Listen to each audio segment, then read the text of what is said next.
Okay, let's get started. Hello, everyone. Welcome to CS 188 midterm review.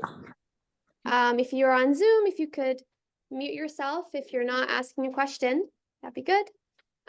So we're basically going to go through some lecture review as well as some walkthrough of previous midterm questions. So hopefully at the end of every section, I'll ask if you guys have any questions about what I went through, and feel free to speak up or raise your hand, whatever you would like. Alrighty, guys ready? Okay, we also have snacks, which we will hopefully distribute at some point. So hang in there yeah. Just let you guys know. So most of these questions are from spring, actually all of these questions are from spring 22's midterm. So, but there's a couple of extra ones that we're gonna skip. Yeah. Then you can find that on Ed, if you want to go through it on your own. All right, cool. So I'm going to be covering search and games. So I'll go through the lecture review for that and then some questions from the midterm. Okay, so search. Oh, there you go. So just a brief overview when we covered search before we even looking at how to traverse through a graph or a tree, we first want to consider what we're searching over. So there's a state space, right, that we defined, which is the set of all possible states in the world. And we have our infamous Pac-Man example. And so in this scenario, you might have states that are XY locations. And then your actions would be north, south, east, west. You would successor, you guys implemented that in your homework and projects. That would be updating your location based on which action you take. And then your goal is to, end up in some goal location. Or if you are actually playing the game Pac-Man, you want to eat up all the dots. So depending on what your objective is, your goal state will be different. So in the case of just going from one start node to another goal node, you want to end up in the goal node, and that's your goal state. But if you're actually playing the game Pac-Man, your goal state is to have false for all of the dots in the grid. And so this state space representation allows you to reason about how to traverse through graph or a tree and other representations. So we learned about multiple search algorithms. The first one is A*. It's an informed search. And so when you're doing A*, you have this thing called a frontier. And so as you're basically traversing through a tree, if you imagine like you have the start node and then you're expanding out, you have this priority queue, which kind of stores this lowest estimated total cost that you have so far. And you want to make sure that as you're traversing through the tree, you had that lowest estimated cost. So in A*, not only do you have one cost, but you have two. If you guys remember in BFS and DFS, you only had that one cost, which is G of n, right? If you have if you're expanding one node, you'll have one cost. But now we also have this heuristic cost. So it's not only the weight of the edge, but it's also some heuristic of going to a specific node. So that's what we're representing over here. We have a start state. We go G of n to that state. But then we also have a heuristic, which is going to say, how much more do I actually even have to get to the goal state? How bad is this node for me to continue on this path? So that's what G of n plus H of n is representing, which is the total cost. So we kind of covered uniform cost search. So uniform cost search is just considering G of n, but now you have this additional heuristic cost. And so, if you want to think about this intuitively, heuristics can, we experiment with a bunch of different heuristics in class, right? You could have heuristics that look at direction, heuristics that look at, how many ghosts are around you, right? And that will tell you how bad or good or state is. And then a real life example is, what if you're trying to go from Newark to SF? You want to maybe have a heuristic that tells you that you want to prioritize nodes that go to the west. So heuristic, you can basically come up with any type of representation there. Any questions? No, we know this. Okay, so how do I know if a heuristic is good or not? There are two metrics. There's admissibility and consistency. So admissibility is saying that you want your heuristic to underestimate the total distance from any node to the goal. So it's an optimistic heuristic, which means that it's a lower, it's something that's lower than what the true heuristic cost would be. That's admissibility. Consistency is one level higher. It's kind of a stricter notion, where you're basically saying you want the heuristic to underestimate the cost or weight of each edge in the graph. Now, if you guys remember from discussion, we had some trick questions there where we were asking if something was consistent or admissible or both. If something is consistent, that means it's always also admissible. So we had that trick question, if you remember. And so think of triangle inequality for consistency, where you basically want to make sure that you're underestimating the cost of each edge in the graph. And that's why you have h of A minus h of C is less than or equal to the cost of AC. And we'll see an example of that in the questions. All right, some more intuition for consistency. I'll go through this a little bit. So how do we reason about consistency? What is consistency exactly? You basically, if you think about it, you see this heuristic cost, which is h is equal to 4, that's crossed out over there. And you also have the cost of the edge weight itself, which you see denoted as 1. So you want the amount of the heuristic changes to not differ by the cost of actually traveling that node. So in this example, you see the heuristic of A is 4, heuristic of C is 1. So you basically want the difference between h of A and h of C to be is 3. And so you don't want the true cost of that edge weight to be any more than that. So that is consistency. Any questions about admissibility consistency? Yes. Is that also admissible? Correct. You can't say the other. No, you cannot. Okay, I don't see any hands. Cool. Summary. This is for you.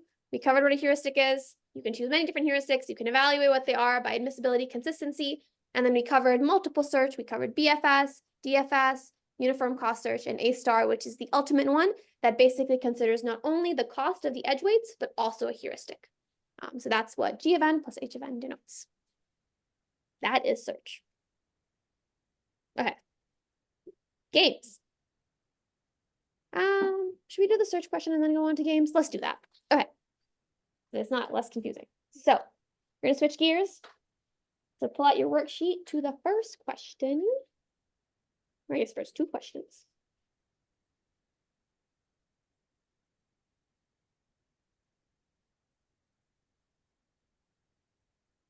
Okay. Why is this slow? Okay.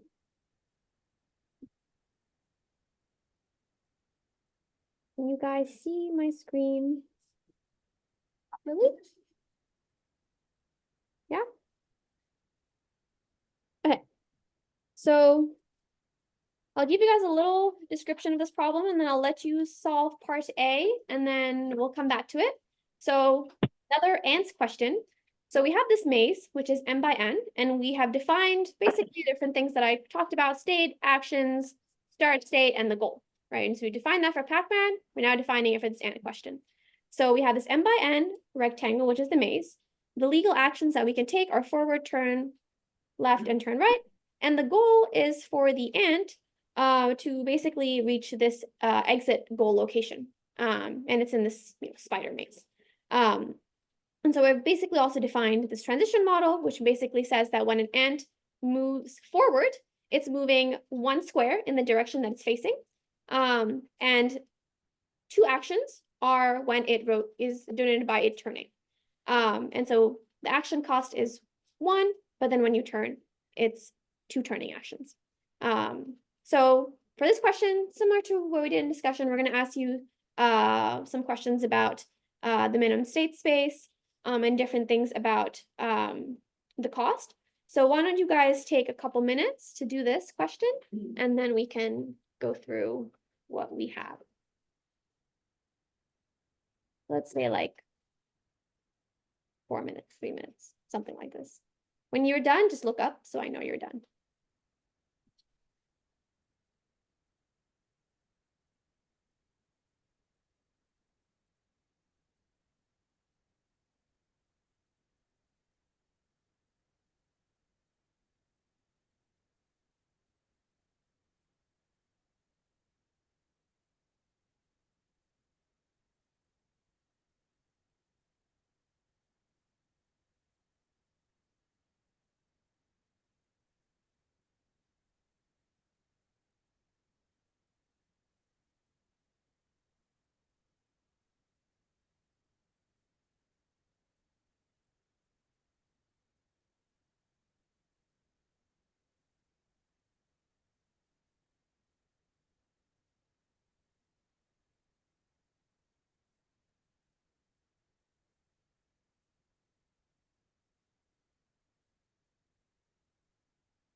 Okay.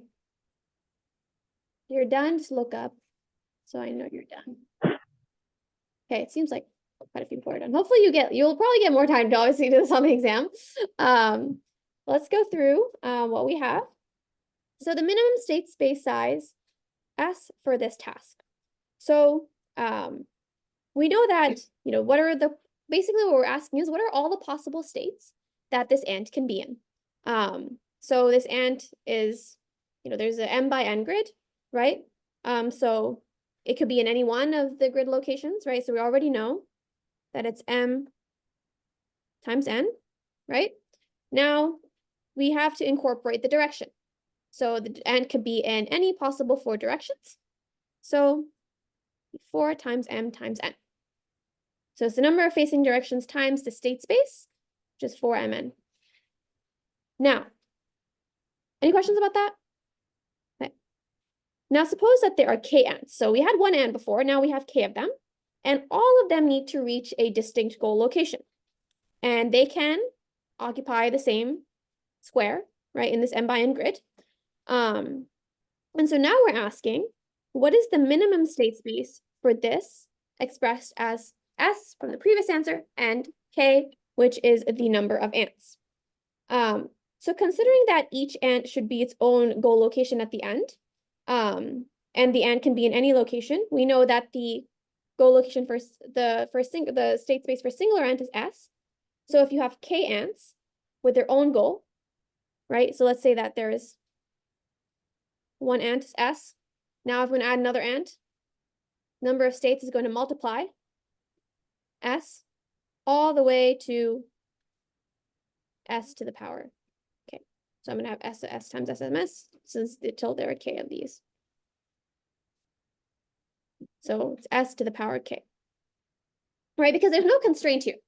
Ants can be in the same goal location or same part of the grid, right? There's no real constraint here. It's just ants can go wherever they want. So if you wanted to represent all possible combinations of this, you just multiply all the state spaces of the ants. Does that intuition make sense? Any questions? Yes. I was wondering where the 4 comes from in part A. Is Yeah. it always going to be 4, or is it like sometimes, because it says here that 3? Yes. So the question that was asked is for part A, why is there a 4 in front of mn? That is because the ant can be in multiple possible directions in the grid. And so to represent all of those directions, we have 4. So it could be 1, yeah, 4. I can't do that. Any other questions? Okay, I don't see any. Holler at me if I don't see you. Oh, yes.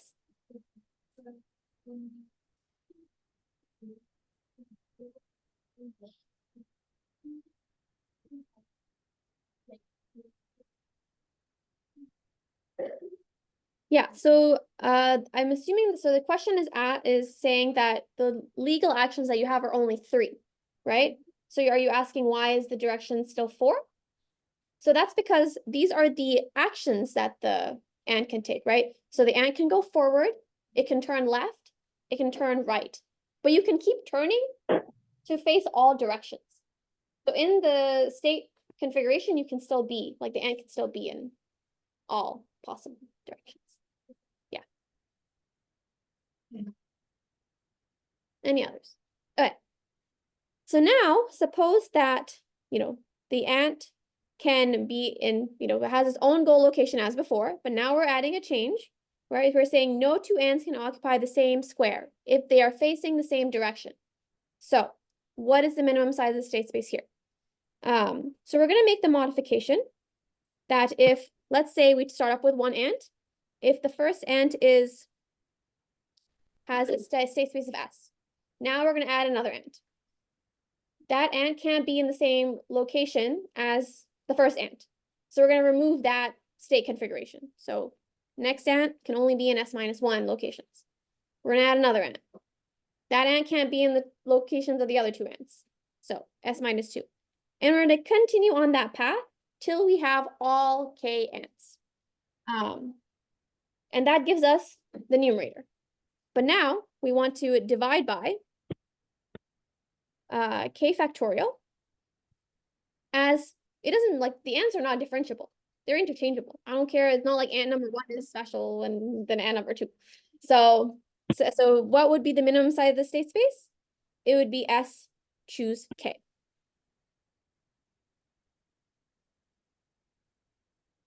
So what did I just do? All I did was I was accounted for the fact that no two ants can be in the same location if they're facing the same direction. So I just got rid of that. Does that make sense? Yeah? As is any number of ants. Just like there are more ants and So is the question about the goal locations? Yes. If you have 3 ants and 5 exits. Yeah, so we do have strictly for every ant, there is a specific goal location that they're assigned. I see what you're asking. So you're asking the ant can exit any of the goal locations. Oh, I see what you're asking. So yeah, in that case, like that doesn't really matter for the question because the ant would just take on that goal location and that would be their goal location. So it's fine if there's more goal locations than ants. Yeah. So yeah, so that was another modification to this question. First one, there was strictly the same number of ants as goal locations. In the second question, we have 2 more constraints. There could be different number of goal locations, and there's this constraint that no 2 ants can be in the same location. But the goal locations didn't really affect anything. Yes. So is the numerator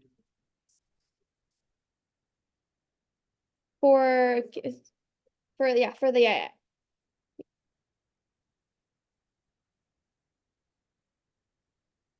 So it'll go all the way to S minus K plus 1. Yeah. Yeah.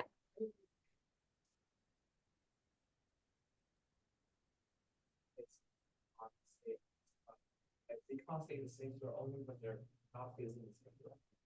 So in S, right, in the definition of S, we already incorporated the direction, right? It was 4 times M times N.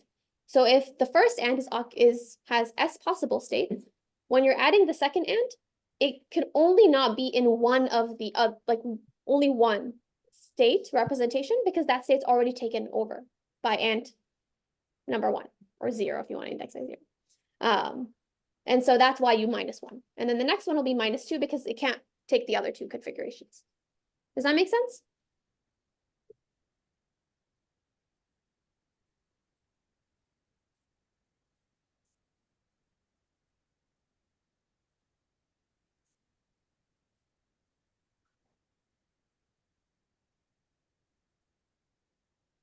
So essentially, every state already incorporates the direction. So like, let's say for S possible states, my first state can be ant.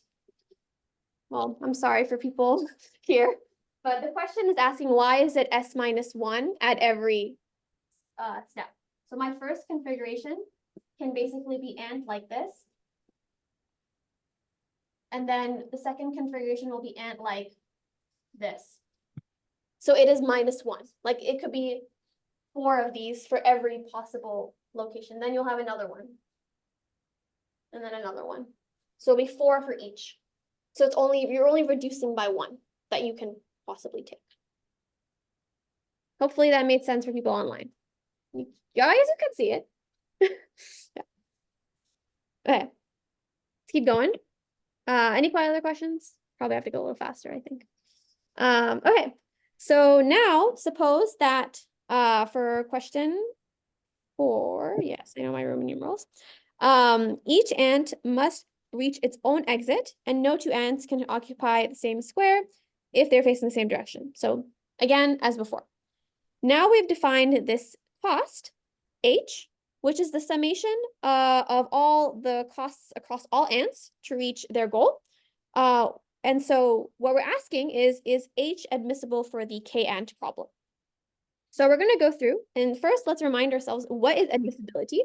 Admissibility is basically saying that the heuristic underestimates the total cost from any given node to the goal and is an optimistic estimate. So the first answer is wrong. And the reason for that is because, yeah, it's admissible, and we'll explain why. But the explanation is wrong. It's, when you have a multi-agent problem where each agent solves the subproblem separately, it's not a lower bound because you could have the ants collaborate with one another. And if they collaborate with one another, then you can actually have a cost that's less than the singular cost. So it's not a lower bound on the joint cost. So that's the first one. The second correct answer here, I probably should have given you guys the correct answer, is this one. Maybe I should use red. Oh well, too late. It's the second one.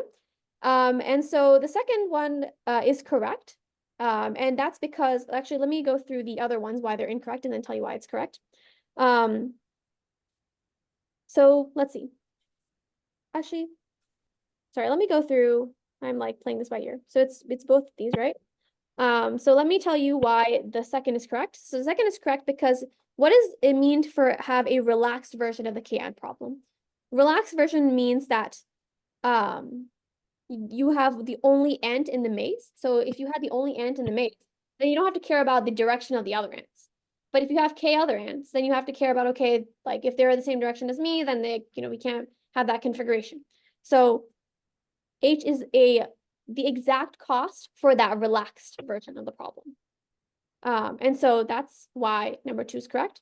Number 3 is correct. It says yes, because the no two ants condition can only make the true crust larger than H, not smaller. So that's kind of what I was saying. If you have no two ants in the same location, then you'll actually have a larger cost for the ant to reach the goal, because now you can't have certain configurations when you're moving through the grid. You can go into a specific location if an ant is already there facing that exact direction. So the true cost is actually larger when you have more ants. So this is actually an underestimate. And then for the last two, as per the problem, it doesn't make sense. So no, because some ants can exit earlier than others. That is not really informing us much about the heuristic. And then the max rather than the summation, we've defined the summation for the heuristic. So max is just trying to distract you. Any questions about this? Yes. Yeah. So the reason why, so when you say first why it's wrong, or so why, so for the multi-agent problem one. So the question that was asked is, why is the first one wrong? So if you had a multi-agent, so let's say in this question, we're saying that each agent is going to solve the configuration independently. So if they're solving independently, there's no coordination between them. But let's say they were solving it jointly. Then maybe there could be a plan of action that, okay, I'm going to go that direction, you're going to go this direction. So the total cost could be less than the agents and solving them individually. But this question is saying that it's a lower bound on the joint cost, but the joint cost could be greater. Yeah. Or less, sorry. Joint cost could be less. Any other questions? Okay. So now, part B, why don't we give it like 2 minutes? Or I have 2-3 minutes, yeah, to do that on your own. How am I doing on time? A little faster? Maybe. Okay, I'm gonna go a little faster. We guys just like read the problem and then we'll go through it. Yes. This is Spring 22. 22. It's missing a couple of like the harder questions.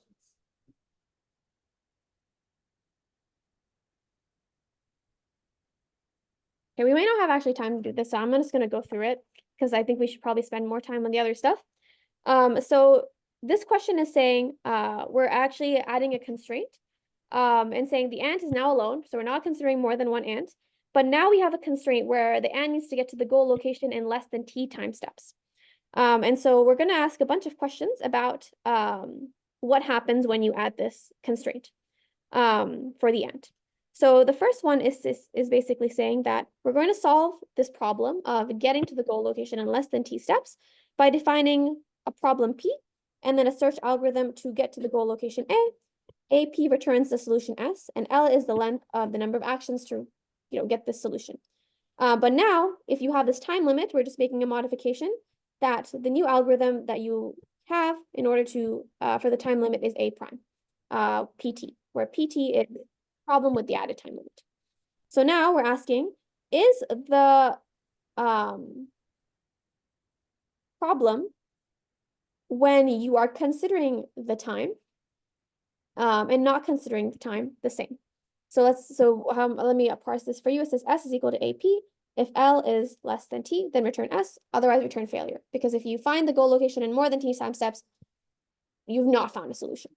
So what is it saying? We're asking you true and false. Suppose A is an optimal algorithm for P, action costs are A, then A prime is optimal for PT. So it's asking, if A is optimal for P, is it also optimal for A prime with the time constraint? Yes. So this is correct because the problem will return a solution in less than T, otherwise it's a failure, right? That's what we're basically saying with this part. And so if we can find a solution within T, then it's an optimal solution for A prime as well as for A. Does that make sense? Kind of rush through that. Okay, I don't see anything, so I'm gonna hope that makes sense. So next question is gonna ask, okay, suppose A is a complete algorithm for P, then A prime is also complete for PT. For what does completeness mean? Completeness means that you can solve the problem, but completeness doesn't say how many time steps you will take to solve the problem, right? Completeness just says, is there a solution or not? So for this question, it's actually false. And the reason for that is because,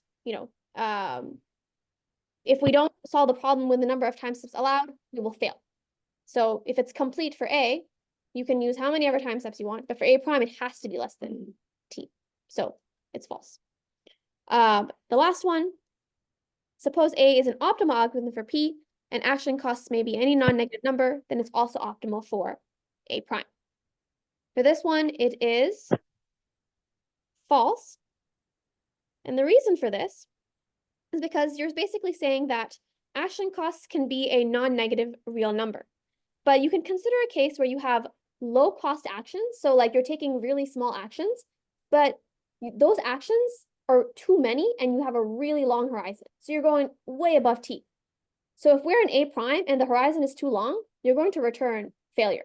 And that is, that's not an optimal solution for A prime. You've lost, right? So even though it's optimal for A, where you can take unlimited number of low cost actions, it's not optimal for A prime, where you still want that constraint that it's less than T steps. So that's false. All right. And then the last question is we're basically saying that, okay, now in order to solve this like limited time step problem, you want to modify the problem definition. So you want to modify something about the state, actions, and goals. And so it's basically asking, is it possible for any problem, is this possible in general for any problem where actions costs are all one? So we're modifying the problem definition to and see if it's possible to have action costs of one. So for this question, because we have a time limit, if we only change the state space or only change the action space or only change the goal, it will not work because we're only incorporating the time limit into one of the components. So let's first reason about, do you need to incorporate time into state? Okay. Yes, you do. And the reason for that is because in every state, you need to know how many actions has it taken for me to get to the state, right? Because the whole goal is to get to the goal without reaching that time limit. So you want to keep track of that in your state representation. So we know that. So, but do we need to augment it for actions and goals? So we might need to do either or. For actions, let's actually talk about goals first. So let's say we need to incorporate it into either the goal state or the action state. And the reason for that is because for the goal state is that if your state contains more than the number of actions, then you want to reject that goal. Like that is not a valid goal. So you do need the goal. But then if you also included actions, you can incorporate actions and return an empty set of actions for any state whose count is greater than or equal to T. So it's not this one. So you definitely need the state space always, but you either need the goal state, goal test, or the action test. So not this one, this one, this one, not this one, right? Because you need the state always. So we got rid of all the options where a state was required. And then it's either actions or goals, which will give you that more information. Does that make sense? Kind of sped through that. Any questions? Oh, yes. Oh, there's like a bunch. Mara said that due to horizon, I of B is false, but I'm not sure what that means. So you're saying for question, so this question, so part 3 of B, why is it false? Is why you're asking. So remember that for A prime, you want to make sure that you are completing the algorithm within T time steps. And so an optimal algorithm for A could be taking really low cost actions such that your cost is minimized, right? But for A prime, if you took those really small low cost actions and you took too many of them, you might go above T, which is your constraint. So an optimal algorithm for A with low cost is not going to be an optimal algorithm for A prime. So that's why it's false. Does that make sense? Yes. Awesome. Okay, any other questions? Oh, yes.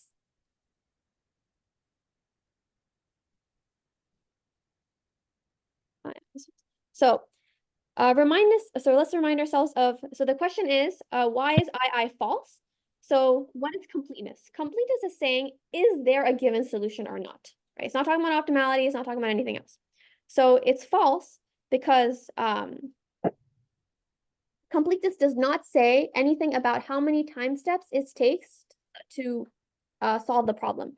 And so for A prime, if you don't reach the goal in less than T's time steps, you have failed. You will not find it will not be a complete algorithm. So if you found a complete algorithm for A above T time steps, that same complete algorithm is not going to work for A prime if it's above T. Yeah, does that make sense? Any other questions? Okay, I didn't see anything. My eyesight's bad sometimes. Okay, so let's go to informed search. So informed search, let's like take a minute just to read this. I'm going way over time. It is what it is. So we're now working with heuristics. So let's like give maybe like a minute or two to read it, and then I'll go through what we have. So we're going to be testing heuristics, admissibility, consistency. So remind yourselves of what those mean.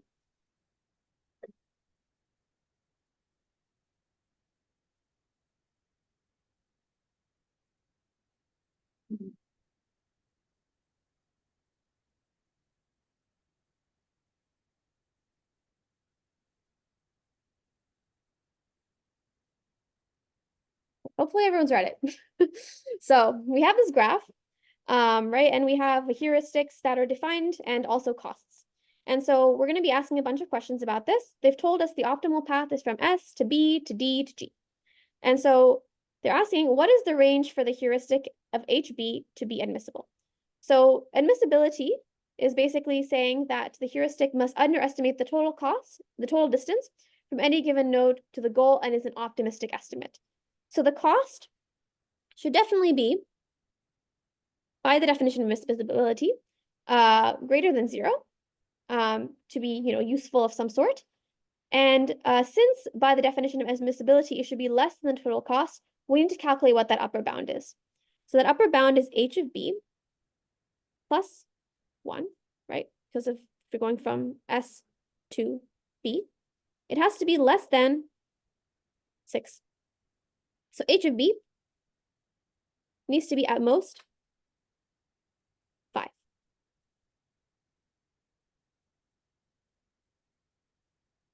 So that's by the definition of admissibility.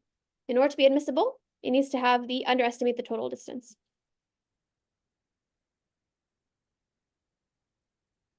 Cool. Okay. So what is the range for the heuristic to be consistent? So consistency is the property that the heuristic underestimates all costs, right? And so in order to be consistent, let's see if it's even possible. So let's say that you went from S to B, right? You don't want there to be too big of a drop between B and D. So this H of B can actually be only no greater than the cost of 5. So where is this? So H of B has to be greater than 5, right? Because you don't want there to be a big drop between 6 and HB. And then if you want to go from B to D, it should be, H of B should be less than 4. Because you can't, because basically you don't want the drop to be more than the heuristic cost that is defined for consistency. So if I have to satisfy both these constraints, that's not possible. Oh, sorry, this should be less than. That's not possible to be less than 4 and greater than 5. So no solution, none. There's no range. Because, yeah, does that make sense? Yes.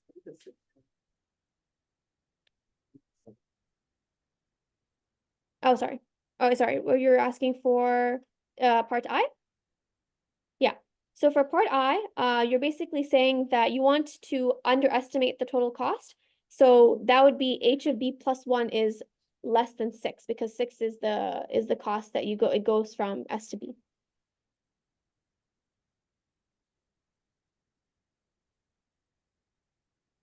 Any questions?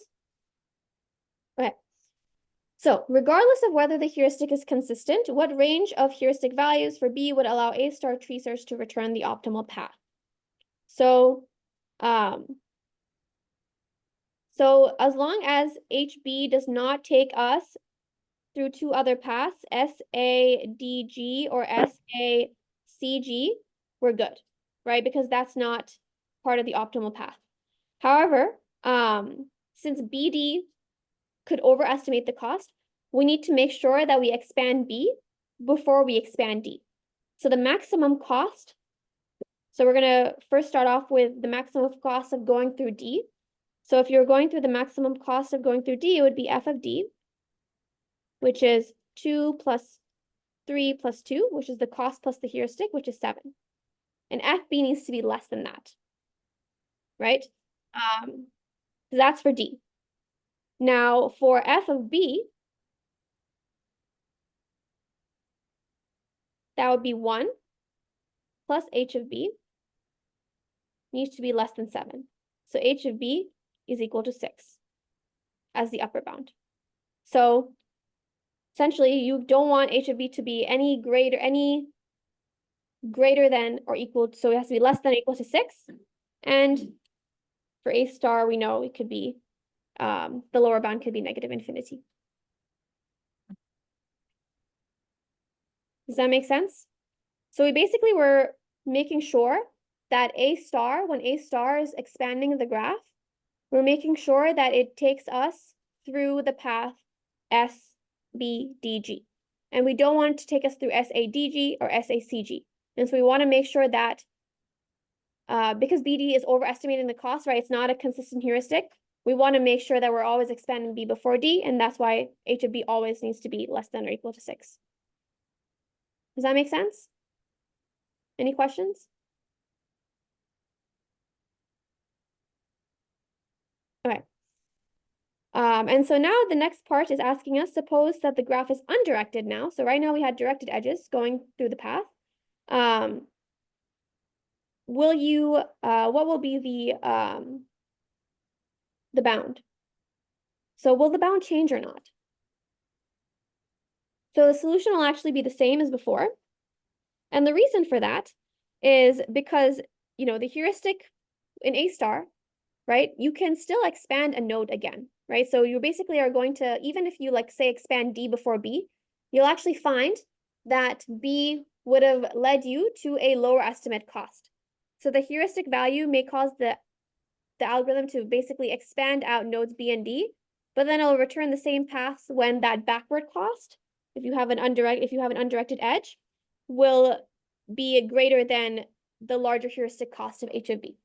So regardless of whether it's undirected or not, you will still find the optimal path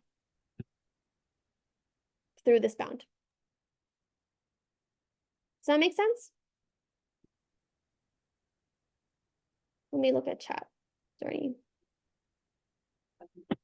Okay, yeah.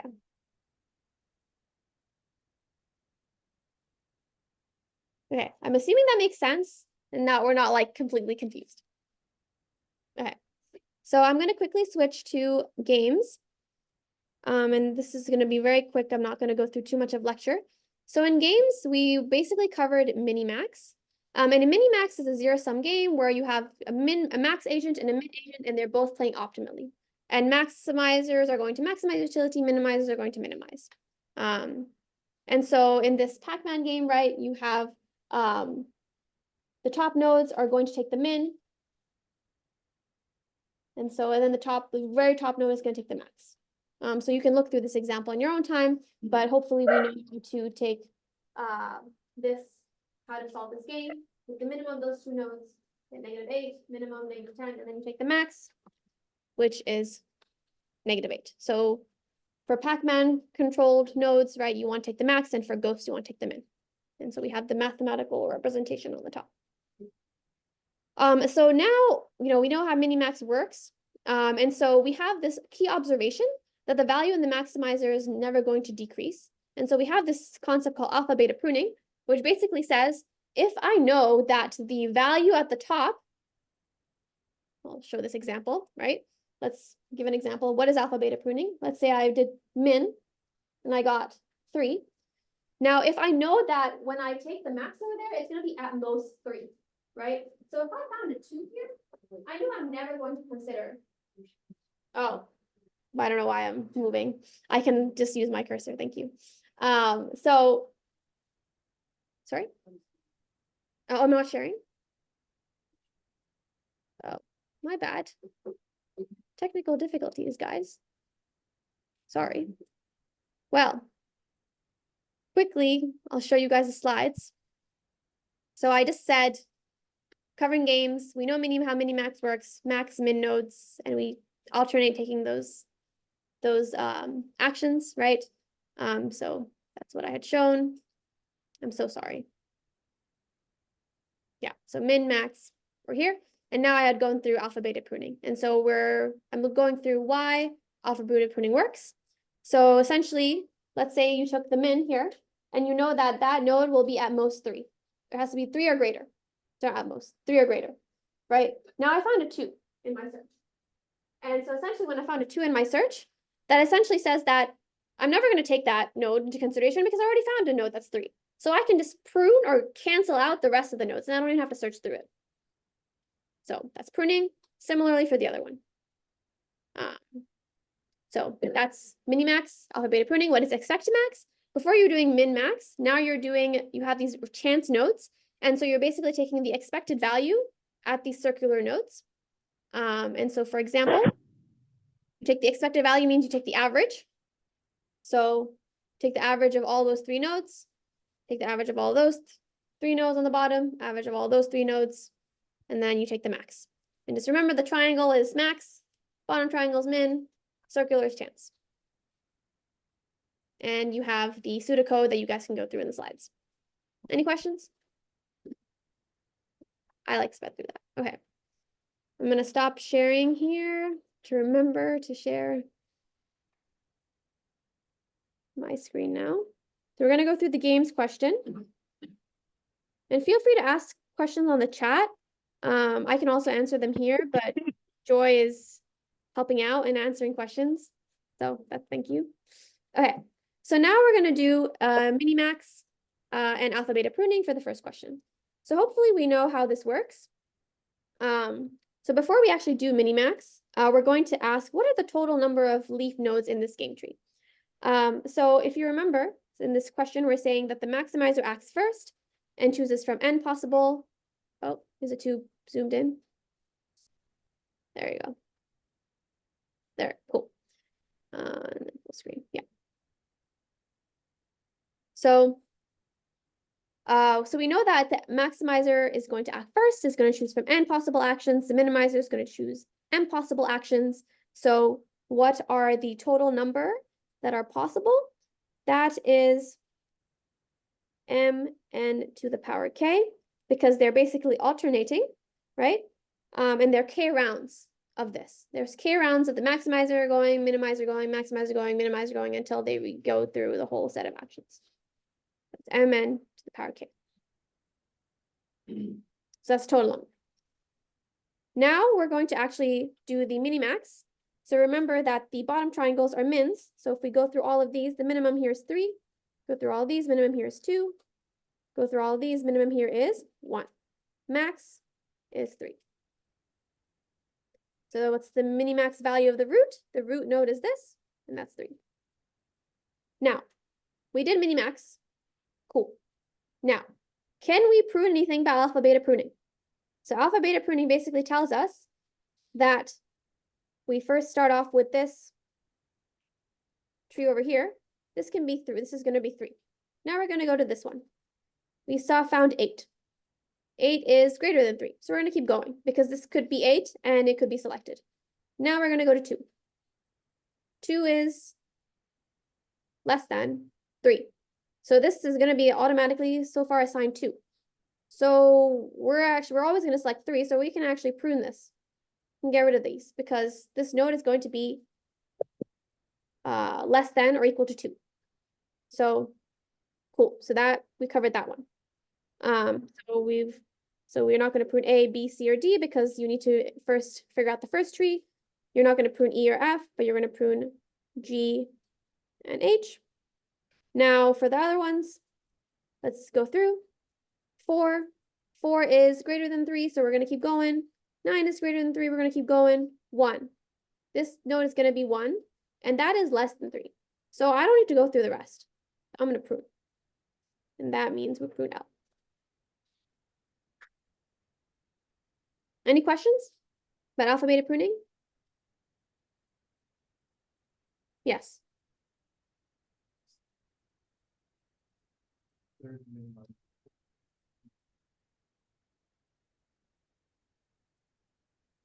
Oh, so essentially when you go through this, you want to assign a minimum value. So I don't believe that you can assign a minimum value of 0. Is that correct? I guess when you're doing the actual, so actually, yeah, so when you're doing the actual alpha beta pruning, I think you can actually assign this to be like sorry, if you're doing just minimax, I think you can actually assign to be 0. But if you're doing alpha beta pruning, it's going to be 1. Less than or equal to 1. Sorry, that should be 0. So this will be less than or equal to 2, and this will be 3. My bad. So this is alpha, beta, and this is minimax. Sorry, my bad. That should be 0. Thank you. Any other questions?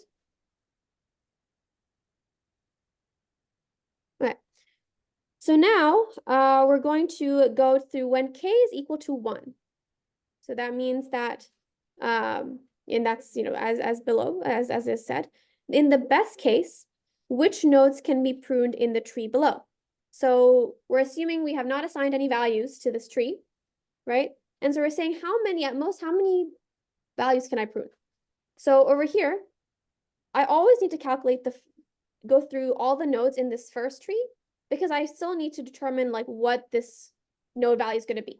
So I'm going to go through, let's say 5, 7, 3, 6, and you know what? Let me write in black.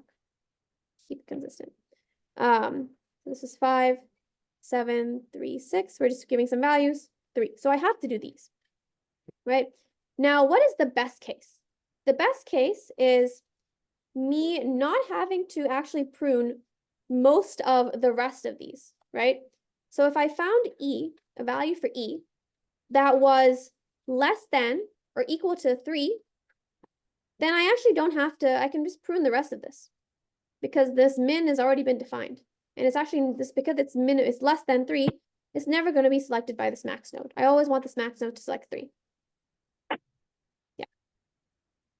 And so for this one, the best case is for me to prune F, G, and H, because it's going to select, it could select any of these, right? It doesn't have to select any of these now. Same, similar as before, we checked I, and if it's less than 3, then we're good. We don't have to check the rest of them because it's never going to be selected by this max. So we can prune these two. So that'll be J, K, and L.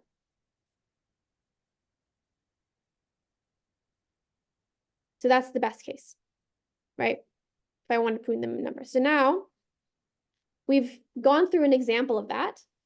So they're asking, okay, now generally, if you have M and N number of maximizer and minimizer actions, how many leaf nodes would be pruned in the best case? So how can we express that in a general tree? So right now we had a fixed number of M and N, right? Maximizers and minimizers. But now how would that look?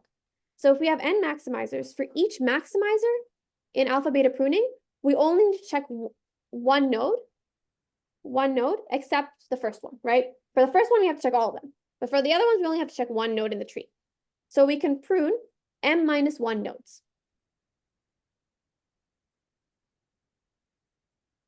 And then similarly for the, so that was, and then similarly for the minimizer, right?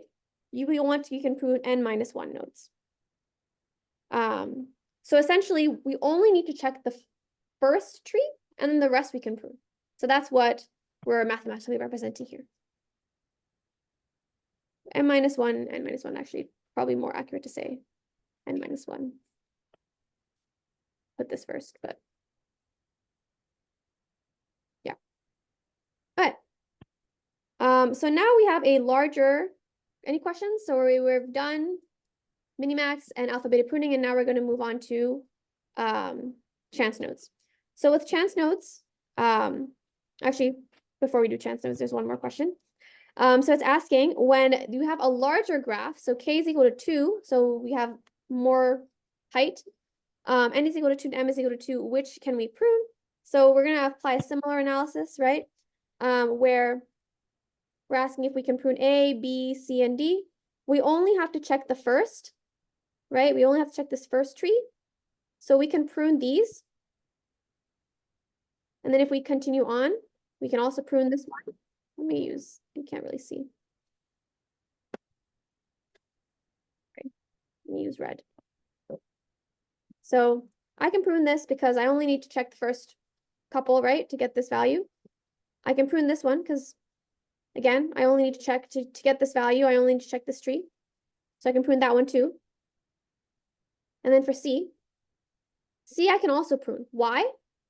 Because if you look at the top, right, if I have a top node over here, then I already know that this value needs to be at a certain bound. So I can also prune this, and then similarly here too. So actually I can prune all of them. So the key to this problem is to know that when you're looking, at this graph, you can essentially prune all of the right branches. If you are, if you already have the best option at a maximizer or a minimizer. So that's why we were able to prune all of these. And really the only thing you actually have to check is like the first subpart of the tree. But then all the rest you can prune. If it's, that's checking the first value. Right. Okay, now moving on to chance nodes. So for chance nodes, we take the expected value, right, of all of these things. So if I sum this up, divided by 4, you can do the math, it'd be 5. If I sum this up, divided by 4, it would be 8. This one is a bit tricky. Essentially, you're going to, it's a little different because they've told us that all leaf node utility values are less than or equal to C is equal to 10. So in this case, you're not going to add them up and divide by 4. This is going to be 7.5 because you have one of the values as 0. And if you have one of the values as 0, then each of the other ones could be at most 10. And so if you do 10 plus 10 plus 10 divided by 4 is 7.5. So this could be at most 7.5. And then so this value of the root node is going to be 8. And so the reason why this is confusing is because part I, it was simple Expectimax. Simple Expectimax, this value would do 1 plus 9 plus 2 divided by 4. But in this tree we have here, we know that the opponent has m is equal to 4 possible moves and chooses uniformly at random. And so if you're choosing uniformly at random, you know that this is a special case where you can't just add them up and divide by 4. You have to consider the fact that this could be at most, like each node could be at most 10. So even if like I had at most 10 and I selected this tree, it wouldn't matter because I'm still going to select this one because it can be at most 8. So the value of the root node is 8.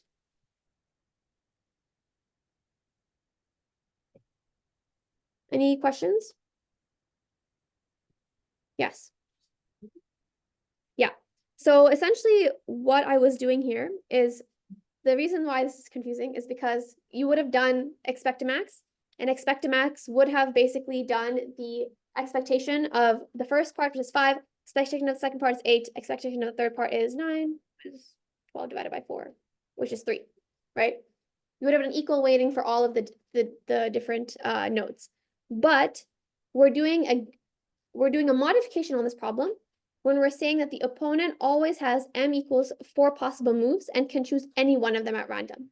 And so if you can choose any one of them at random, you know that for the last tree, each value can be, because one of them is already assigned 0, like let's say you selected 0, the other ones you don't know what the values are, but it could be at most 10.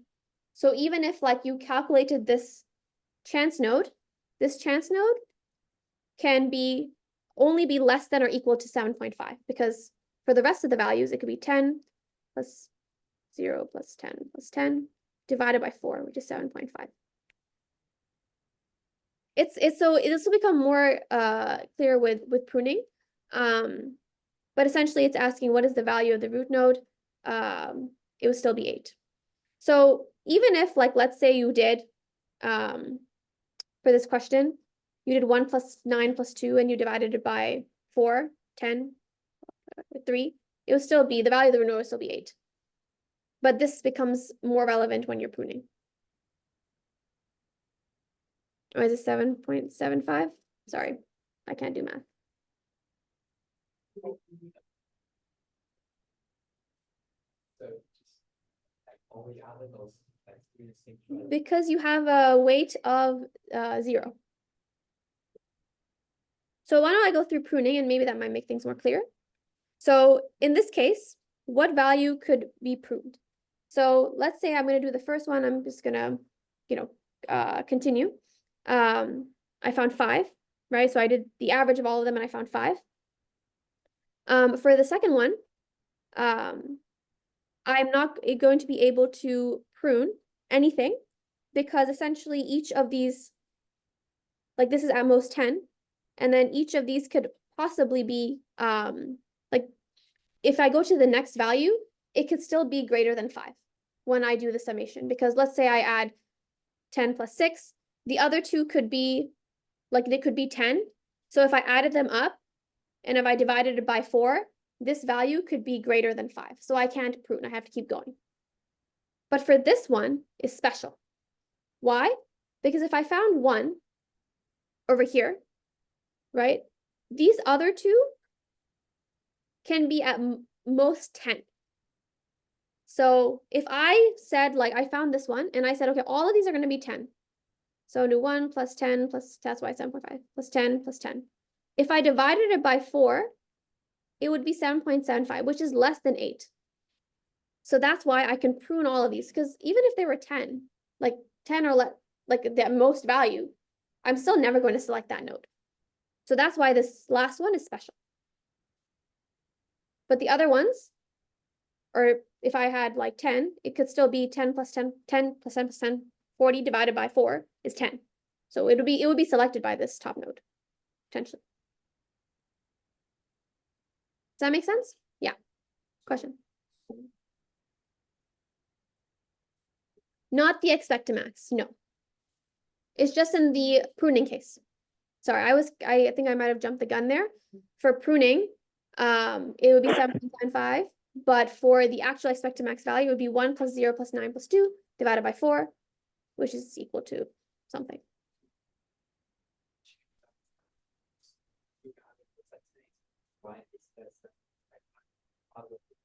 Exactly, yes. So someone was asking like why we were able to do this special case with the last tree, and that's because of the upper bound. Even if you upper bounded it by all the others by 10, it would still never be selected by the max.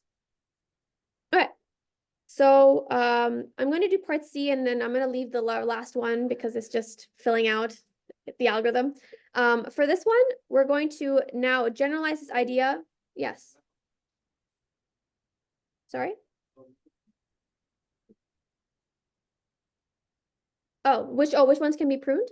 So yeah, so for this one, it'll be J, K. No. Yes. So the reason why you make the term X times 7.5 is because A has a maximum and it is not that X. So Yeah. Yeah, so the maximum that this node could possibly be is 7.5, even if the last 3 nodes were 10.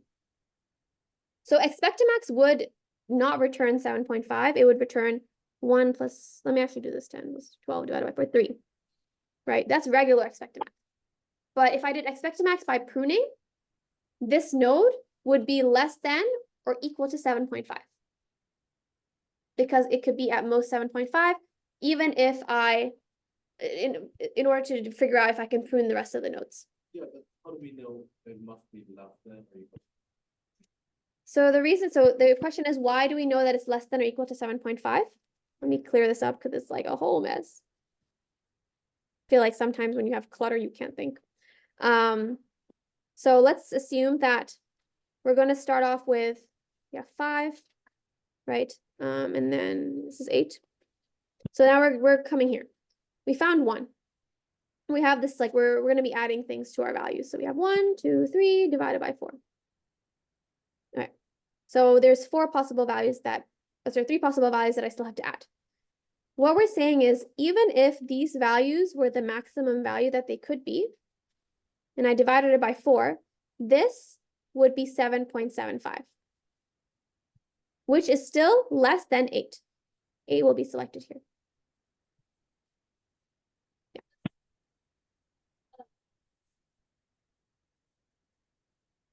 Why did I write that? I did the bad math.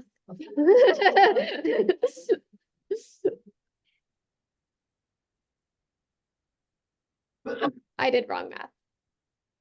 Thank goodness this class is not test summation. Actually, it might test summation skills, but yeah.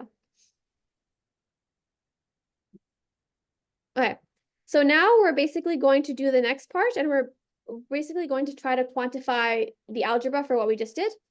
So let's say that our depth first, so we're saying that now we're going to do a depth first traversal of the game tree. We're at a chance node. We've seen k children so far, and the sum of all those children that we've seen is s. So what is the largest possible value of the chance node that we have right now? So we've seen s so far, right? So in order to do when you're doing when you have chance nodes, right, you're doing the expected value. So we're actually going to calculate the expected value for chance node. So it'll be s because we've, so sum of the children so far is s. And now what is the possible value for the rest? It would be m, which is the number of where to go? Yeah, m is the number of like nodes in general, minus the number of children that we've seen so far, which is k, right? Times c, because each itself. I can mute you. And then you can multiply that by c, because each of those nodes that you haven't even seen before can take a value at most 10, but we're denoting it as c. And then divided by, we're doing the expected value, right? Divided by m, the total number of nodes. So that is the largest possible value that the chance node can take on. So a reminder, that's a chance node. We had seen k children. We don't know what this is. And so basically the sum of this was S. The sum of this I calculated as M minus K times C. And then I did the average. Any questions?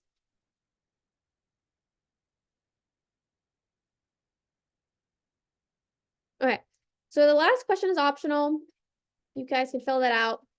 I took way too much time for my TAs. I'm so sorry. But hopefully things made sense. And now we will move on to logic and probability. Okay, you guys want to take a vote real quick. Who wants to do logic first and who wants to do probability first? So raise your hand if you want to do logic first. That's a lot of people, okay. What about probability? Okay, if we'll do logic. We might go a little over than the time, but this will be recorded, so.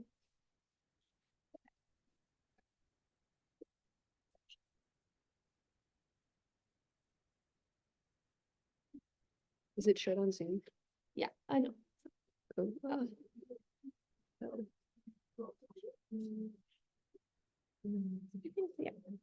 Okay. The same window. Okay. Okay, we don't have much time, so we're gonna get started on logic now. I'll do a quick recap of the content. I probably won't go in depth for every slide. But logic is a pretty different paradigm from search, where instead our agent is going to be knowledge-based. And from what we know, we're going to try to infer as much information as possible. This is a brief summary of our basic logic building components, just as a reminder. And this is also maybe good for your cheat sheet, a bunch of equivalences and various rules that you might apply to massage stuff into more like understandable form. Okay, and then some important vocabulary ideas are a model is an assignment of true or false to all of your proposition symbols, like all of your variables and like collections of variables. So if you have n symbols, then each of them can take on 2 values, which gives us 2 to the n possible models. And then some statement is going to be true if it's going to be valid if it's true in all worlds. So no matter how you assign it, it ends up being correct. It's satisfiable if it's true in at least one world. So there's some way that you can assign the proposition symbols to make the statement satisfiable. And finally, something is unsatisfiable if it's not true in any world. Yeah, if you have questions, just raise your hand. Yeah, so for entailment, this is a common like confusion point, but entailment doesn't like evaluate to true or false. It's a statement about a world. So maybe you can say it's correct or incorrect, and that's how it differs from implication. Ways to prove entailment, you can use direct proof, which is where A entails B if and only if A implies B is valid, and no matter how you assign it, it's going to be true. You can do a proof by contradiction, where A entails B if and only if A and not B is unsatisfiable. So if A is true, it's never the case that B is not true. Finally, we have a couple different ways of solving KB entails Q. The first big idea is model checking. So we can either do this by enumerating all the possible assignments, or we can use our sat solver DPLL, which given a knowledge base and some query, it'll tell you if there's a possible way of assigning it. And finally, the second big idea is theorem proving. So you'll start from your knowledge base and keep on chaining forward and seeing if the query eventually ends up in some of the things that are true based on the knowledge base.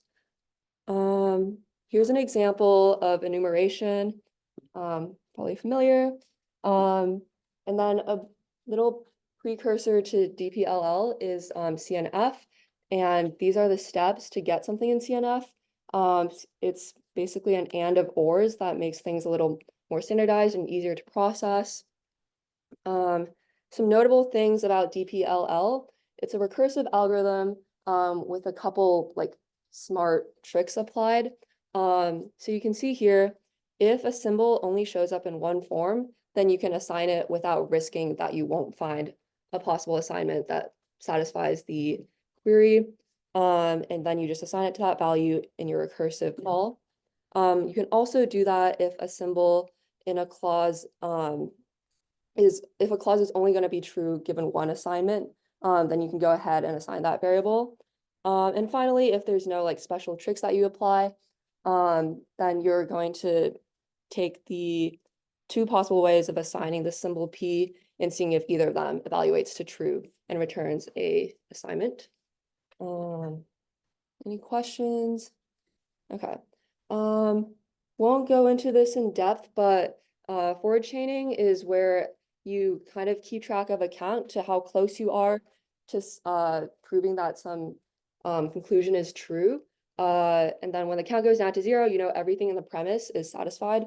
So that conclusion is also going to be in your list of everything that's true. And you keep doing that. If you see the query eventually, then yay, and it's entailed by the knowledge base. If you never see it and you run out of things that you can prove, that means the query is not going to be entailed by the knowledge base. Okay. So I'm gonna go ahead and share this.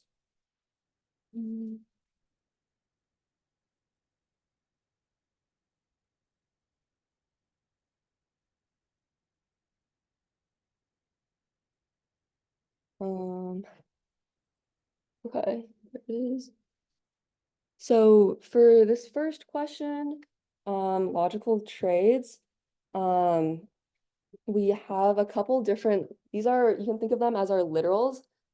They're basic building blocks that are gonna evaluate to true or false, and they apply to like a little card trading setup. Don't worry too much about the reading. So we have several sentences and like Boolean forms of expressing those sentences. And we want to say if they're equivalent or not. Okay, so maybe take a quick look and I'll start going through them. So in the first statement, we have everyone likes at least one card. This one is kind of a warm-up. It says for all people in P, there exists some card where P likes that card. So that evaluates to true. The rest get a little more gnarly, and a way that I like to be confident about my answer is I'll start with the sentence and then I'll read the logic and I'll try to I'll assume that it evaluates something different until it either directly contradicts what the English sentence is or it ends up being the same thing. So for this sentence, for all P and cards 1 and 2, we want to show maybe that no one prefers a card they don't like to a card that they like. And if we take this sentence here, if I see this, I kind of want to put it into implication form. And we can write it as prefers P C1, C2 implies that likes P C1. And now it says if person P likes C2, and then they also prefer C1 to C2, that means that they also like C1, which agrees with what the English sentence is, that no one prefers a card they don't like to a card they like, because if someone likes C2 and they prefer C1 to C2, then they must also like C1. Any questions there? Okay. And then it's also always important to do a quick check of what happens when C1 and C2 are equal, because you're not guaranteed that they're going to be distinct cards. Here we see that if they like C2 and then C2 and C1 are the same, this is going to evaluate to true trivially, and the English is also satisfied. So we're good there. In the next sentence, everyone prefers cards they like to cards they don't like. And then if we look at the Booleans, it says that if you like C1 and you dislike C2, then you prefer C1 to C2. So yeah, I think that also sounds the same as the English to me. Because if you like one card and you dislike another, then you're going to prefer the first card, which matches the English. And I forgot to do the check where C1 and C2 are the same. But I guess that is, if you like C1 and you dislike C2, then the left-hand side is false, so it's going to evaluate trivially to true, and we are again okay. No questions. Cool. So number 4 is no two people own the same card. And here we have P1, P2, and one card C. So here we have like either P1 doesn't own C or P2 doesn't own C. Sometimes I like to write it in this form, and it makes a little more sense to me. C and so they can't both own C, and that seems to match. But here, when we do our check, if P1 and P2 are the same person, then that's going to evaluate to not owns PC. And then that's kind of like saying that this person doesn't own this card, which no longer matches the English sentence. So this is going to be false. Okay. Then any questions? Looks like we're good. The next one is a person cannot prefer one card to another and vice versa. So this is a similar to like negations that are disjointed with the or. So either person 1 or either P prefers C1 to C2, or they prefer or they don't, either they don't prefer C1 to C2 or they don't prefer C2 to C1. And then that sounds right.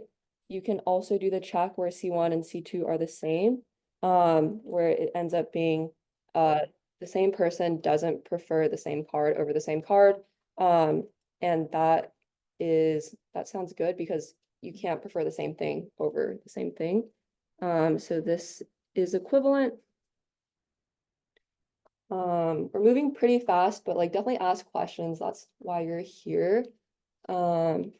Next one, a person prefers either one card to another or is indifferent between them, but not both. So we have P, C1, C2, and this one is pretty long, but if we start to go through it, if P prefers C1 to C2 or P prefers C2 to C1, that means they're not indifferent to the two cards. And if they are indifferent, if they aren't indifferent, that also implies the other way around. And then the next part of the and says either they prefer C1 to C2, or they prefer C2 to C1, or they're indifferent to C1 to C2.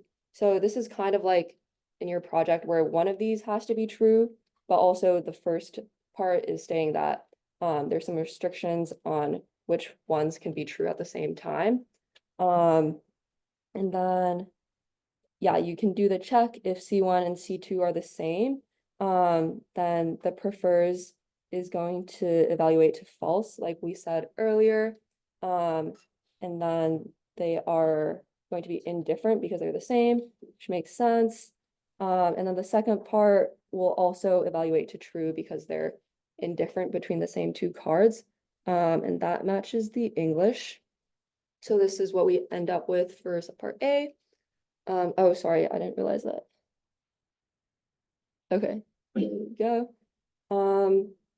In the next subpart, we're asked, assuming both were written correctly, the sentence in A2 entails a sentence in A3. So here we're looking at these two sentences. And at first glance, they look kind of different. So I think it's helpful to maybe like rewrite them until they look more similar. So we're gonna go for like a direct proof here. We start out with the top one, and we write it in CNF.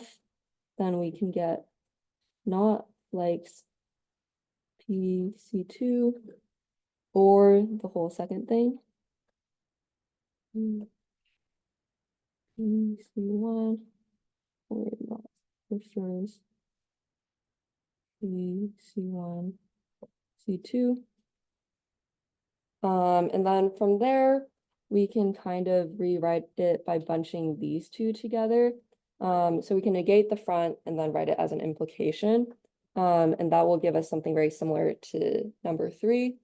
So what we can do is likes PC2 and not likes PC1 is going to imply that they don't prefer C1 to C2. Hopefully you can see that okay. Okay, so now they're remarkably similar. The front part matches like they like one of them and they dislike the other one. But then we have on the right-hand side that it's a little bit different. So the first statement is saying if you like C2 and you dislike C1, that means you don't prefer C1 to C2. And the second one is saying if you like C1 and you dislike C2, then you prefer C1 to C2. But we don't have any condition that says that if you prefer C1 to C2, then you don't prefer C2 to C1.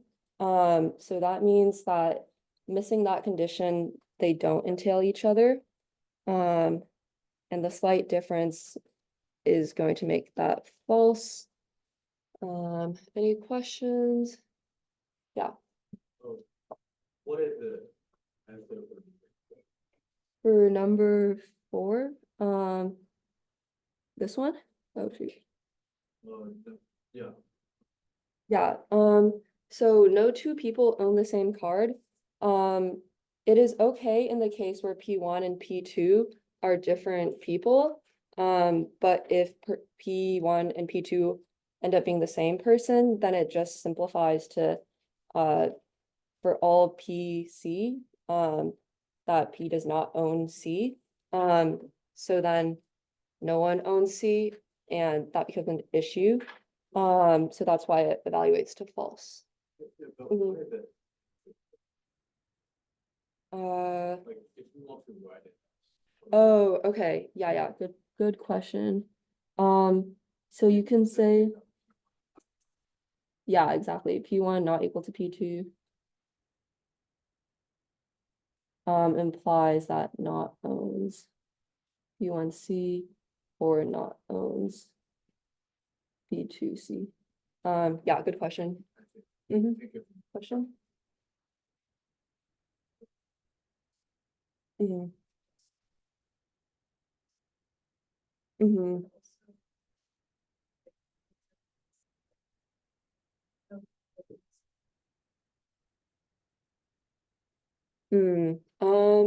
Yeah, I think you could argue that, but also the Boolean, like the propositional logic is saying that P does not own C, which is not quite the same. Like you could say that it encompasses the English sentence, but they're not equivalent. Yeah. Good questions. Anyone else? Okay, we're making up for lost time. So in part C, regardless of whether they're correct, which of the sentences will yield only definite clauses, aka clauses with exactly one positive literal. So if we run through these, part 1 is already a clause with one. Oh, and a reminder is a clause is going to be in CNF. It's all of the things that are ORed together. So here, this is a positive literal that is a whole clause on its own. So we can select that one. And as we run through the rest of these, earlier we put part B in CNF, and we see that this is negated, this is negated, this is the only one that's true. So if we want the SAT solver to return an assignment, then this middle one has to be true because it is the only positive literal in the whole clause. So that one is also going to be selected. And then I don't know if we have enough time, but I think you can convert them to CNF for yourself. And these first two are the only ones that are going to be selected.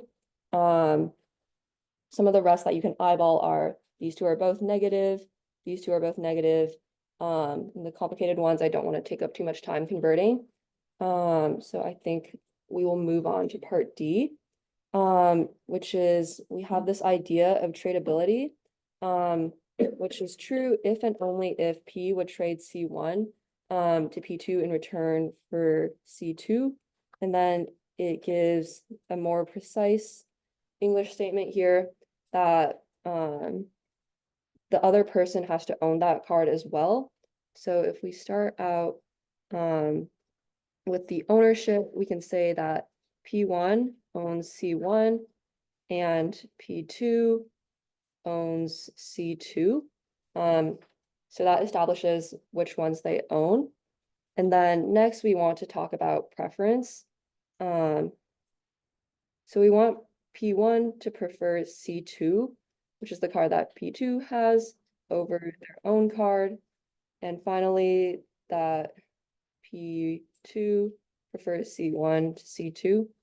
And that covers the whole idea of tradability. Yeah. Oh, I'm so sorry. Thanks. Okay. Cool. Questions? Okay, I think that is the entirety of probability or logic. We're at 7:40. So, oh yeah, question.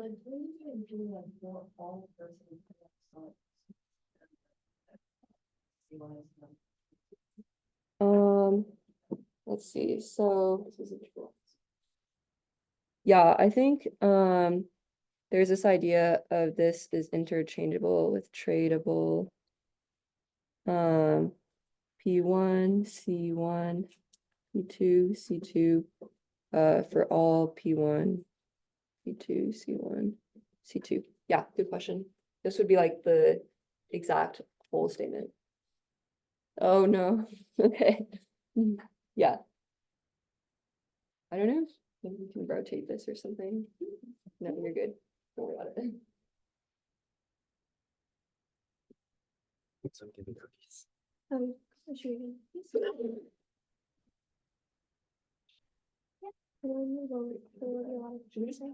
Yes, that's okay. Okay, so you guys have been sitting here for a long time. We're gonna give you cookies as a little treat, because I know you guys are missing dinner. I am too. Yeah, it's pretty fine. You can also just come up and grab them. I think we should.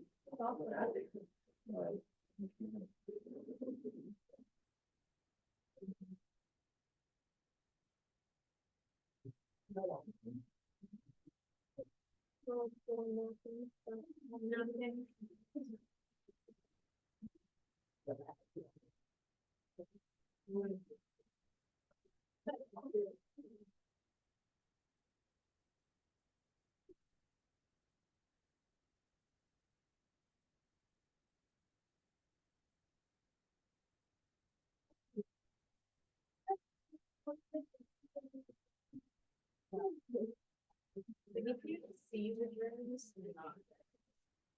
the desk is.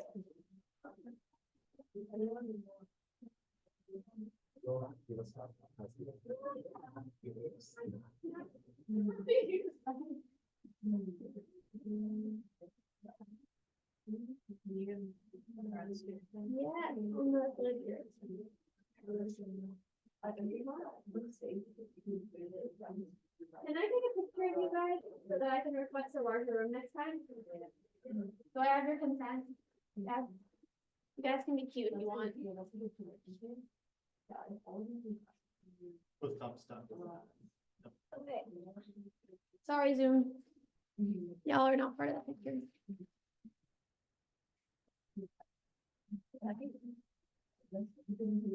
You want to get started? I can have some.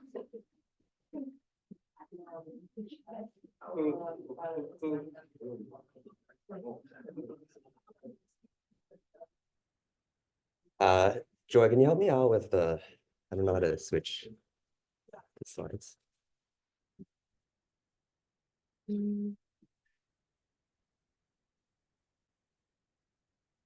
It's so chaotic. Okay. Okay. So I'm gonna do a really quick review about like probability and Bayes nets. Actually, I'm probably gonna skip probability. You guys are welcome to look at these slides. We're gonna post them in the ed. So let me put down. Oh my God. Wow. Help me out, please.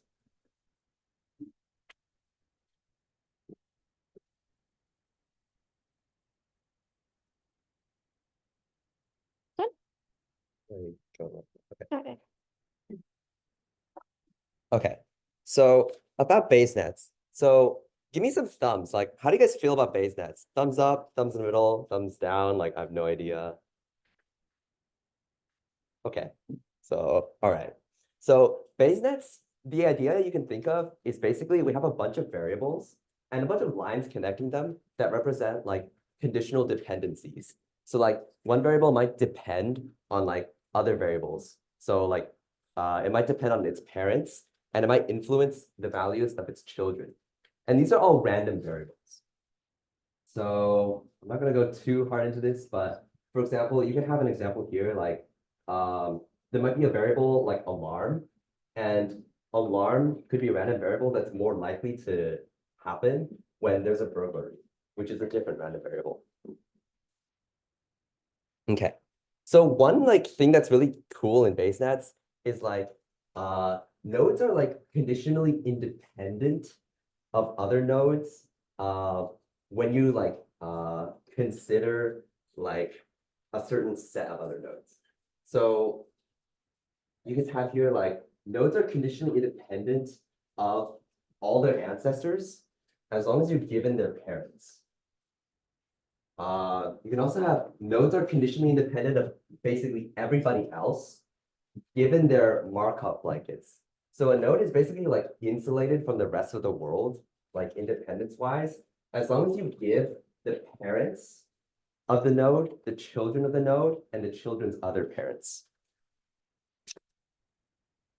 Okay, so variable elimination, which is not on this worksheet, is like one way to like try to calculate like certain probabilities in this Bayes net.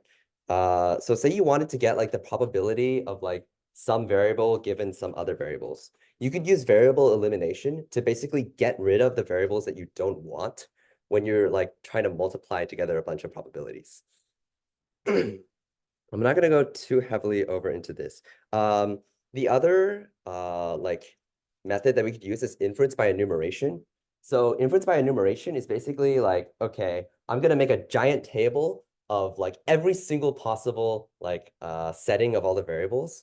And I'm going to like literally like count the number of times where what I want like succeeds. It's really slow. Don't do it. Variable elimination is like moderately faster, but still really, really slow. Okay, I'm not gonna, let me see the time. I'm gonna have you guys do question 5 on the worksheet, at least look at it for the next like 3 minutes.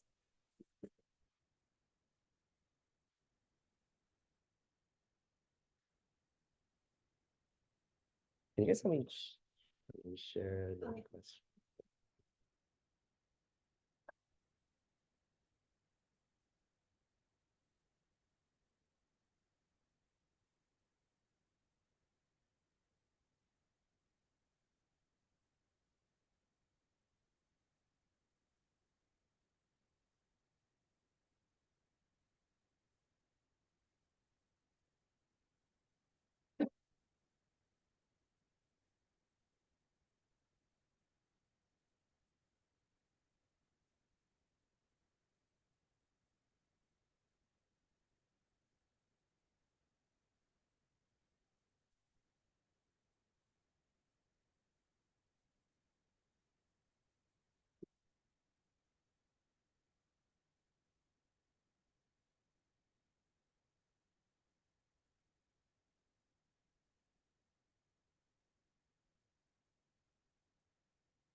completely.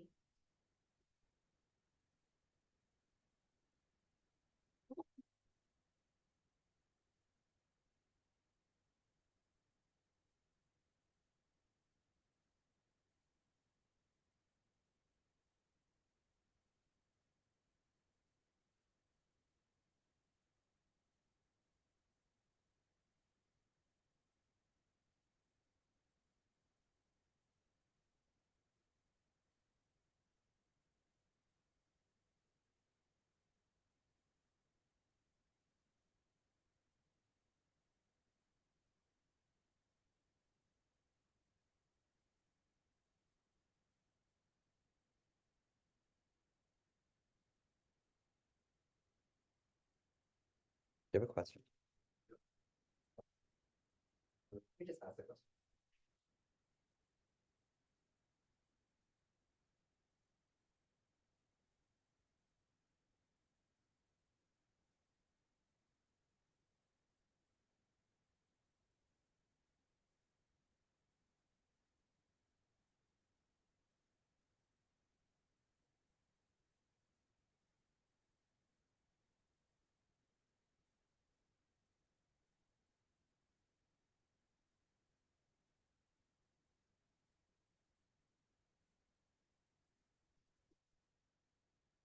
Okay, I'm gonna start going through the answers real quick.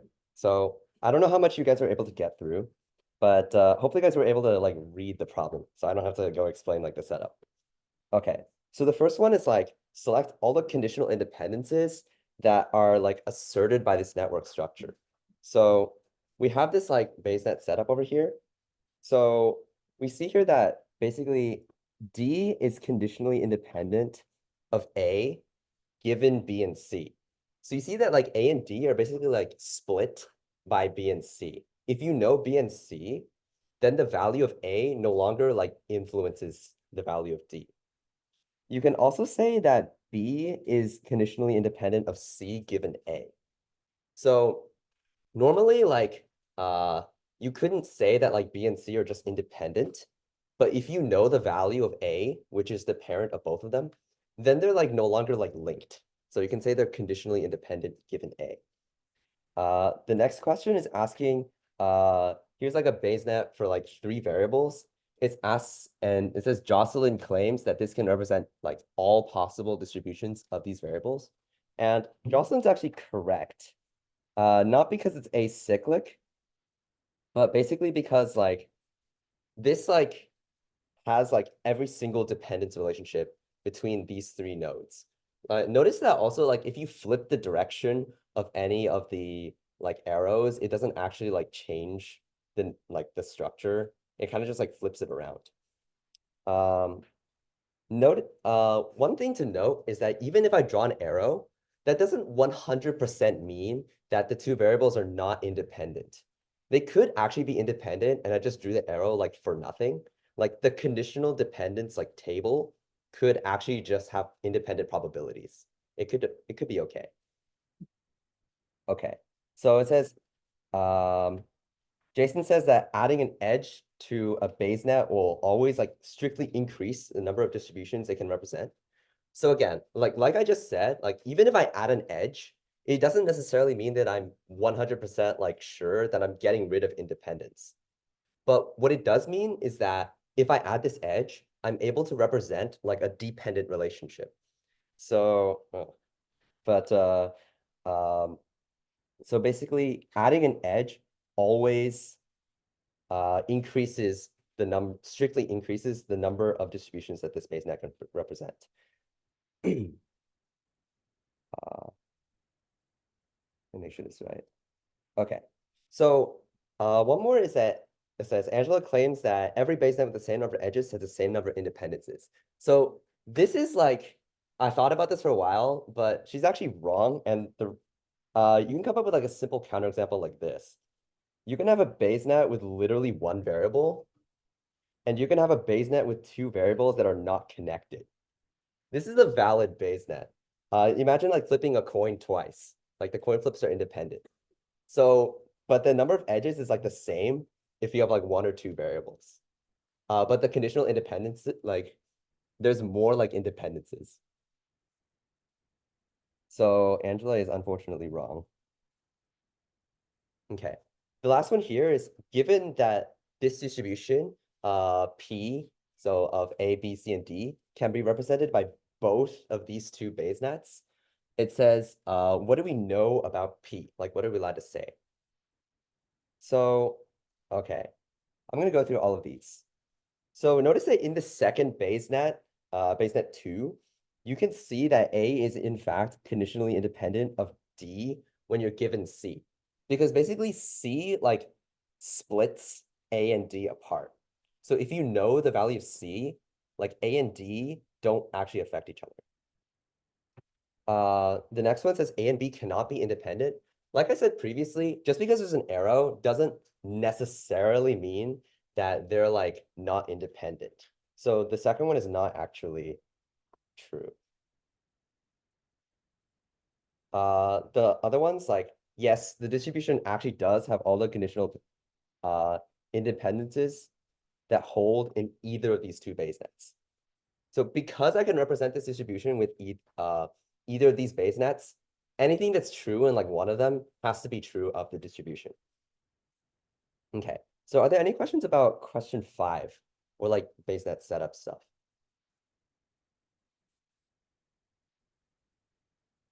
Number 2, okay, why A and B cannot be independent is false. Okay, so you see that in both of these graphs, like A and B are connected by an arrow. So it's like definitely possible that A and B are like dependent, like that B depends on A or A depends on B. But this isn't necessarily true. Just because like I can represent this Bayes net in this way doesn't mean that they're necessarily dependent. So imagine this. I have this problem set up where A, B, C, and D are each a separate coin flip. So every single one of these nodes is actually independent. But I could actually represent them with these complicated Bayes nets just the same. It's just that all the probabilities in the like probability tables would just be 0.5. So it's like still possible for them to be independent.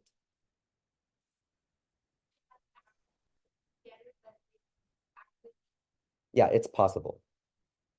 But if the thing is, if there's no arrow between them, then you'll have to think about the conditional independence. But if there is an arrow, it doesn't necessarily mean that they're dependent. Yeah. C and D. Okay. So basically, because I'm gonna start with like D. Like because we can represent this distribution with either the two Bayes nets, like if we see here that like A and D are like conditionally independent given C, right?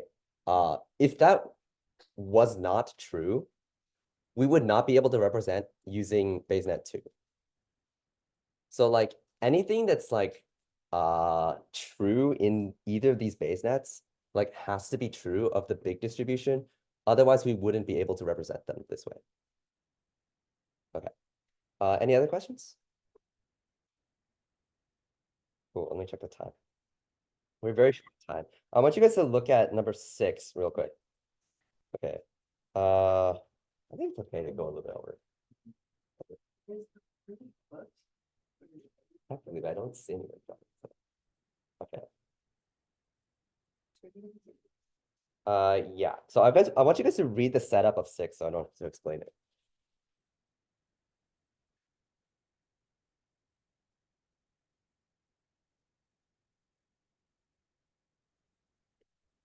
I'll do the most.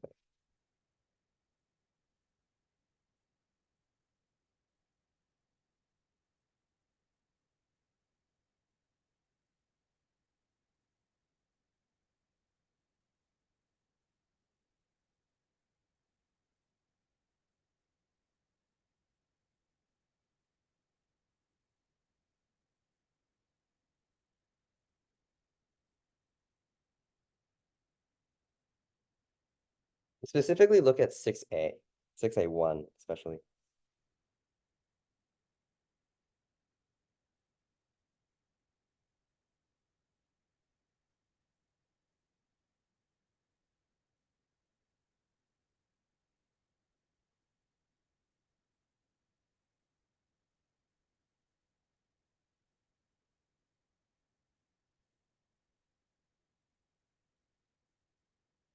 Okay, so basically like we're given this particular base net and we're given a bunch of samples. And in like this first question over here, it's like select all of the samples that could have been generated using like a particular sampling method. So how do you guys feel about like base net sampling? Give me a thumb. Thumbs up, thumbs middle, thumbs down. Okay, so this was just like recently covered in class, but there's a couple of different sampling methods that we're going to use. You know how to switch this? I don't think I'll switch this slide. You guys can look on like the slides for this review section, or you can look at like your TA's slides. But the ones that we're going to talk about in this class are prior sampling, rejection sampling, likelihood weighting, and Gibbs sampling. And like questions like this and like 6A1 are like, okay, we have this bunch of samples and which like sampling methods could have been used to generate which samples. The gist of it is that prior sampling is really stupid and can generate like basically whatever. We want to like find the value for this particular query.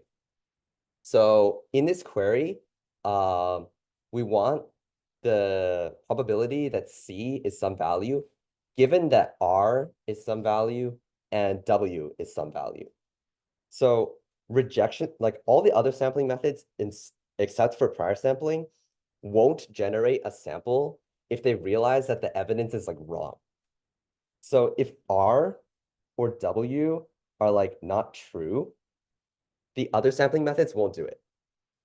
So like rejection sampling, like basically only the first 3 samples could have been generated by like any of the smarter sampling methods. And prior sampling can do whatever.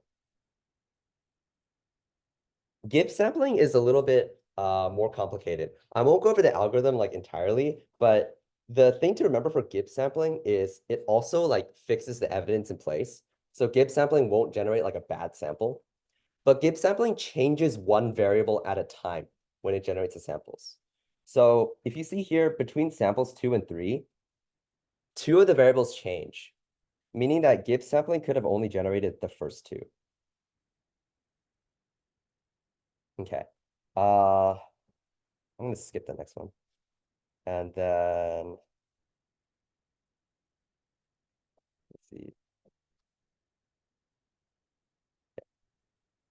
I think I'm gonna skip all these. These ones will take too much time. So we've hit 8 o'clock. So you guys are done for the day. And we'll give you a discussion attendance code as well. So can you help me do that?